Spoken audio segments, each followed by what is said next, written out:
Ways in which you can create miracle money. How about you allow God to surprise you with your money? Before we dive into it, my name is Malebo Ojonzindi. I am a holistic life coach, a trauma-informed life and relationship coach, an energy healer, and also an award-winning author. Thank you for tuning in. And if you are new to this channel, please make sure that you click on the subscribe button and let us grow this community together. So today we're talking about miracle money and God surprising us. And this is derived from a biblical verse that says, God is able to do exceedingly abundantly and beyond what you and I can think of, all right? And also, it was motivated by the retreat. We recently went to Mozambique for the women, Inspire the Women Within retreat. And this time around, I decided we're going outside of South Africa. And guess what? Next year, we're going outside of the continent. Are you with us? That is the greatest question. All right. So because in the retreat, we were talking and dealing with our money story, we're dealing with things that are hindering us from accessing the wealth that is already available for us. And how I also felt it and sensed it and worked around it is that many of us are actually blocking ourselves from receiving the money that God has available for us. And I know most of the people will be like, no, I want R1 million, but are you open to receiving that R1 million? Are you open to receiving, even if it's not about money, but that job, that man, that relationship, that woman, are you open to receiving that? Many people are not open to receiving. And the reason why they are not open to receiving is because of this part of them, which is their logical self. When it comes to logic, we're thinking about, if I wake up at 5:30, I'm going to get to work at 7:30, right? That is logic. But you don't know what is actually happening around. And you might say you will get to work at 7:30, only to find out that there's traffic along the way. And what is your logical self going to say? Because we are not always in control, and we don't have to be in control.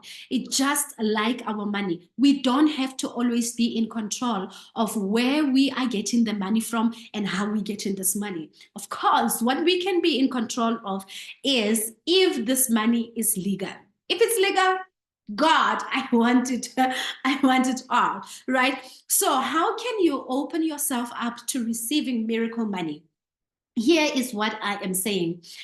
A lot of people think that they can only get their monies from the things that they know, okay? So I am selling cell phones, okay? So if I sell 10 of these cell phones, then I am going to make 1 million. Good. That is the logical self, that part of you that is reasoning from the mental capacity, right? So you know that if you sell this, you are going to get however many. But who told you that you can sell all of them? Who told you that you can sell all of them in 1 month or in 2 days or whatever? Right? So what if that doesn't happen? Some people, then worse, they only allow themselves to receive money only once in a month, meaning they get to work for 30 something days, 31 days, 21 days or whatever, just so that they can receive money in their bank accounts once.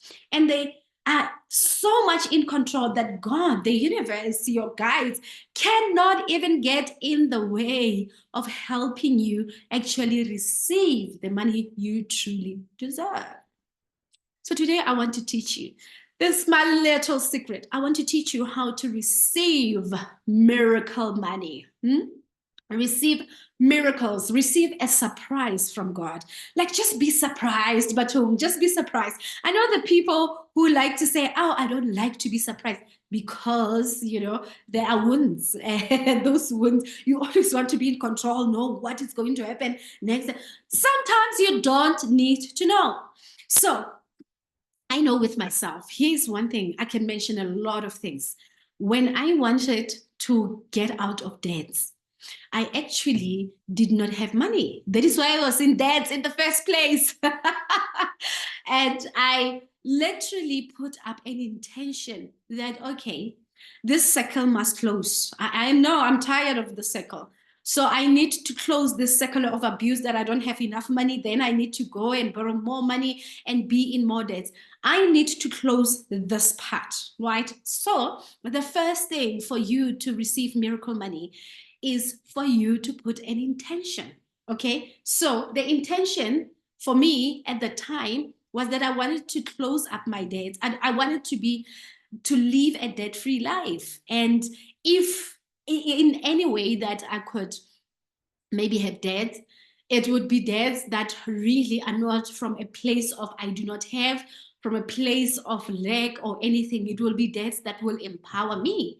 So when I did that, when I put up that intention, the universe conspired like, oh, border, I got everything that I needed. I got all the money that helped me to close up all my debts, and I lived a debt-free life. Okay, so the first step for you is to put up an intention. What is it that you want to do with that money? And I was live on Facebook and I said, many people win the lottery. However, they blow the money for the lottery because they did not put an intention out there, right? So put an intention. Miracle money can come through the lottery, can come through a person watching my YouTube channel and saying, oh, wow, I like what you are doing. Can I actually hire you? Maybe it's a corporate company saying, can we hire you for the next 6 months and pay you 500,000 and so that you can come and deliver a speech every Wednesday. I mean, that's very simple for me, right? That is how miracle money works. Okay, so the first thing that you need to do is to put up an intention. When you don't put up an intention for money, you're going to be like the lottery people who get a lot of money, 53 million, and they don't know in a year's time, they don't know what happened to 53 million because you didn't have an intention for it. And I know people would be like, yeah, that is the reason why we don't win the lottery. No, girl, we don't need to win the lottery. We can actually get corporate gigs, that we didn't expect, and doing what we love. I mean, me, when it comes to speaking, I love it and I can do it anytime. All right. So go ahead and put up an intention. I need a restaurant, and for me to have a restaurant, I need 50 million. I don't know where I'm going to get that 50 million, but I know that God is able to do exceedingly abundantly beyond what I can fathom. So I'm going to get that 53 million. And I don't want you to have expectation about that. So when you put up an intention, number two, you let go of the expectation that this 53 million will fly into your account as 53 million. Sometimes it's going to come as 100,000 and then 2 million and then 500,000 and 5 million. And you are not going sometimes to get that 53 million flying into your bank account. And it doesn't have to be something that you know. It doesn't have to be something that you know, right? I got an order from the MEC of education.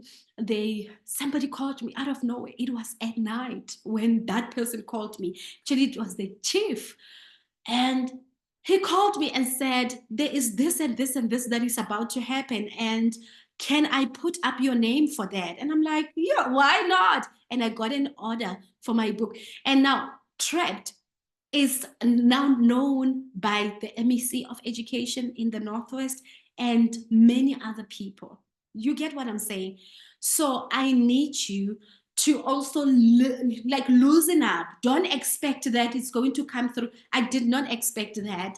The money that I was going to get was going to come through one order of a book from the MEC, or the books that were recently bought, or being called to come and speak at a corporate event. No, I did not expect that. However, I put up an intention. This is the money that I need.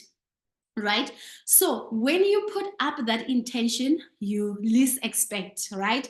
And you get in, they say this inspired action. So you do actions that are inspired, right? Recently, when I was meditating, I was asking for a certain thing. This thing works, whether it's miracle money or anything. So I was, intending to do something. I loved, or I would have desired to have that particular thing. Then, while I was doing a meditation, I was inspired to do something else that I did not even think about. So even yourself, maybe ask yourself, what is it that I'm inspired to do? To some people, it's going to be affirmations, affirming yourself, because sometimes it comes with a lot of anxiety. I remember when I received my first 500,000 in my bank account, I felt like I did not deserve this money. I felt like I was a fraud and all that. That little part of me, inside of me, that was busy saying, girl, you need to work hard in order for you to get money. Listen up. If you are inspired to affirm yourself, do it. If you are inspired to journal and reparent your inner child, because your inner child, if they are hurt and wounded, they may sabotage your own success. So you want to really do that. So do an inspired action. For me, even on Facebook Live, I said do an affirmation, just to affirm yourself and imprint in your subconscious mind the things that you would like to have in your life, right? So that when they come, you don't feel like you are a fraud, because that money is going to come, literally, it's going to come. And then that part of you will would feel like you are undeserving of the money, and suddenly you lose it without doing what you have intended for it to be done, right? So those are the 3 steps. You do an intention, and then you let go, you surrender, you don't expect anything, and you also do an inspired action. So something within you that inspires you. They say, maybe your spirit says, you need to pray more, you need to go on a fast for 7 days. Do that if you have to. If that is coming from the inner part of you, do it anyway, right? And I will see you next time. Goodbye.